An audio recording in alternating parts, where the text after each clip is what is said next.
Archangel Michael's energy to help you out. Archangel Raphael, Raphael means the healing power of God. The Hebrew word Rapha means doctor or healer. So when you're doing healing work, you can call in Archangel Raphael. Archangel Uriel, the light of God, is in charge of the intellectual stuff, the head-thinking stuff, the sciences.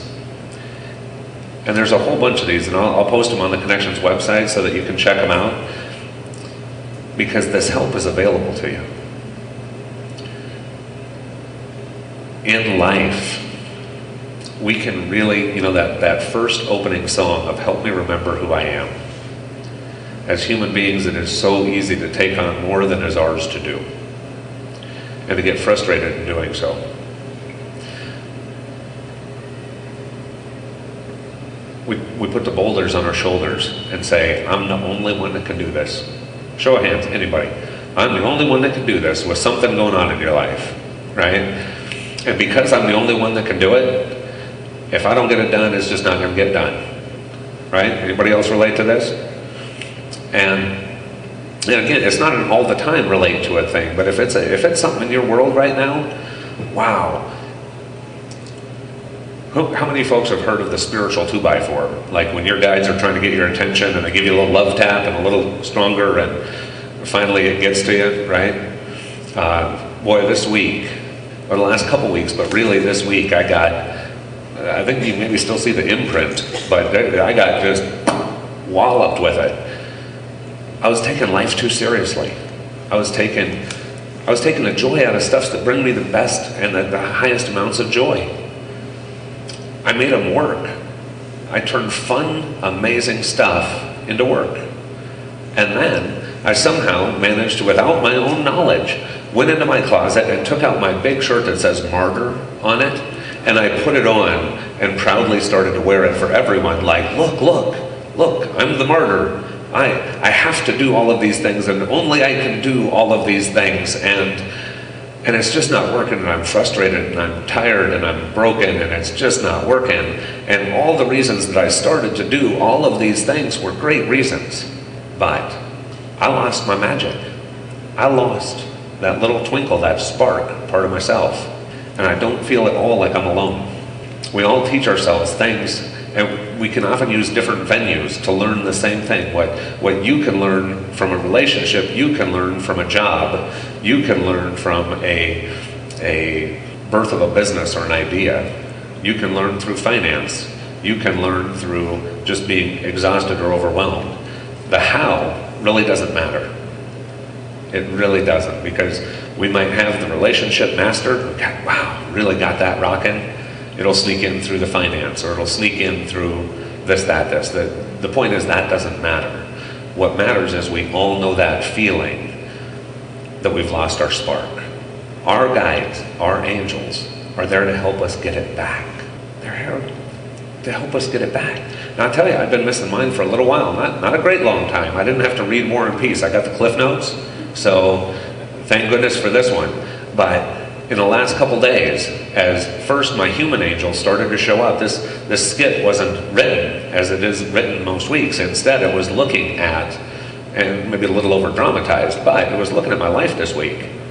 When I was tugging on that, I need some help. I had two guys show up at my door Monday morning who said, man, Connections is good and it's getting better, but man, that sound system just wasn't where it needed to be. Here, I've got 2 sets of speakers, and I got to know how to make them work. And next thing you know, we got these 3 guys, the 3 of us, playing like kids in my living room, running over to Radio Shack, grabbing little pieces, parts, putting them together, and the sound thing's starting to work. This, folks have been here the last couple weeks, and it's a transition coming out of the living room, and our living room was small enough space, we didn't even need a sound system. In here, we tried it without one, not so good. Now, I'm Italian, I talk with my hands, and so to have me hold on to a mic was like, I've only got half my talk. And so to get this thing working, and they just showed up and said, how can we do it? Let's do it, let's play. After that, I got an email from some folks who are Connections members in South Dakota. earlier this week when we were putting together the sound system, we were looking at what we could do with it and what its vulnerabilities were. Got an email from some friends in South Dakota who attend Connections every week through the internet. And they said, man, your sound is really improved, but we'd like to help take it to the next level. We've got about $15,000 sound system for our business that we haven't used in about 3 years, and we want to donate it to Connections. You just have to figure out how to get it from here to there. And once we get it here, we got to figure out how the heck to set it up and how, the hows continue to unfold themselves. But as I stepped out of my own way, as I decided to learn what I could learn from the example, and the example for me was to let go and let God. I was trying to control things that weren't mine to control. I don't know if anybody can relate to this, but my ego popped up. And I think a lot of times an ego can be a good thing because it's part of our individuality. But when it starts to overtake us, boy, that's a humbling place to be. In the skit where it ends with the voice of God saying, remember, I call you all my kids, not my grown-ups, no matter how old you are. Allows us to cut ourselves a little bit of slack, because just because we've walked around a planet for a certain amount of time, days, weeks, months, whatever it is, doesn't mean that we have any more or less accountability or responsibility, or that we have to take things that aren't serious. We can cut ourselves slack as adults too. We can take the things that are frustrating us the most, and most oftentimes it's the attachment to the result. I want this to happen, and that's why I'm doing it. We can almost get white-knuckled on the deal. What I'm asking you to do is what worked for me this week, is just take a step back and look at it and say, is this what I want? What do I really want? Separate from this thing, this house, this job, this finance, this whatever this is, regardless of what the this is in your life, ask yourself if it's worth what you're paying for it. Emotionally, through your time, through your effort, through your white-knuckling it, trying to make it happen. Or a reevaluation of priorities. Just more than all of that, I want to help. More than all of that, I want it to be fun. More than all of that, I want to be your angel. More than all of that, I want to let my walls down enough that you can be my angel. That it's a team sport. And as all these things started to happen, then I started to look at it like, God, what's yours and what's mine? I went, that's not mine to own. That's not even mine to own. I was getting all bent about how it was going to go and how it was going to get there, and doing all the right things and following the rules of this goofy thing that was going on in my life. When instead I just looked at it and said, wow, God, if you want that, let it be. I'll do my part.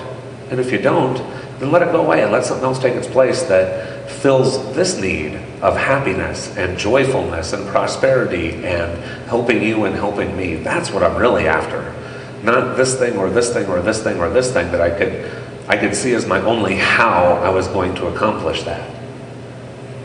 As I did, and my human angel showed up, was also getting in that meditative space of welcoming in my guides, my angels, saying, guys, what can you do? How can you help?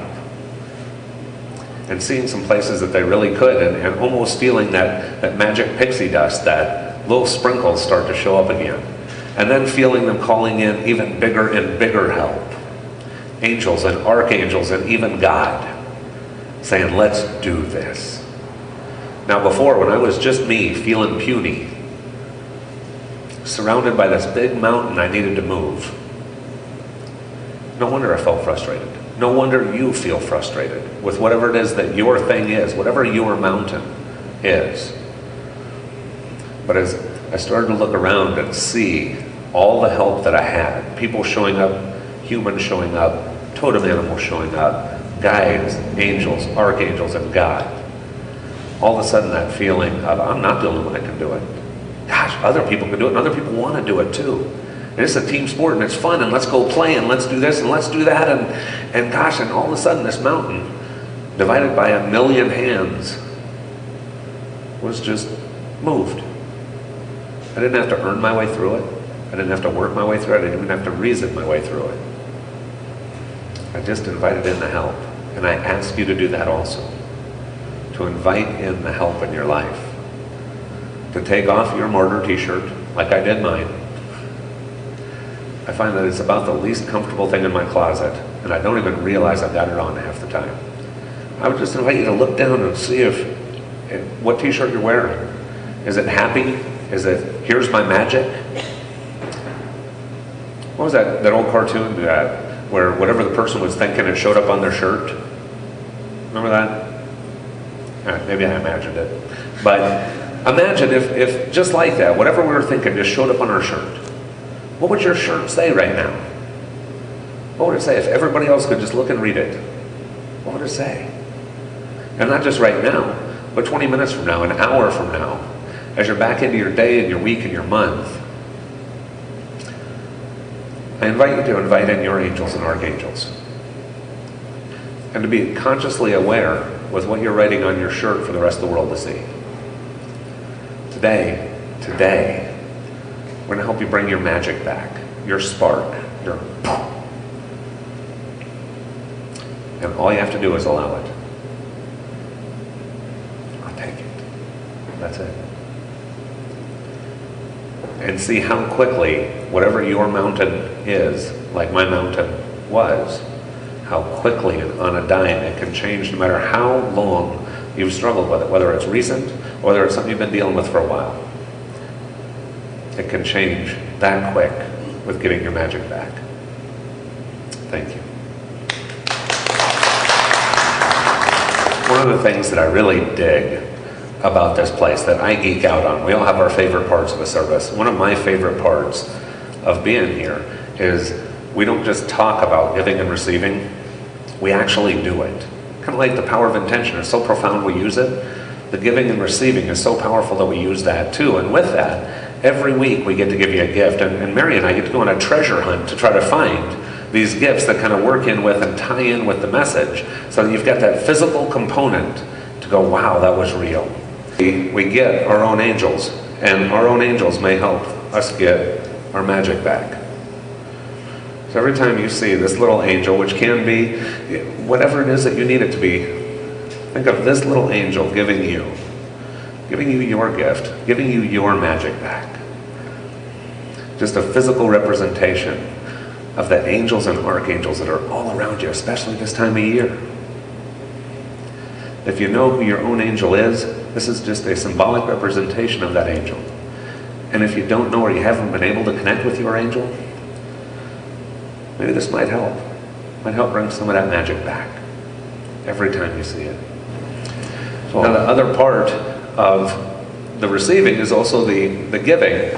And we ask that if you feel inclined to exchange energy with us, the first thing we'd ask is whatever your gift is, that you would take in your hand. And it's just energy, so we want to infuse it with even more energy. And if you agree with what's here, we ask you to read it with us and to really feel it. Divine Spirit, bless these gifts. I welcome abundance in my life.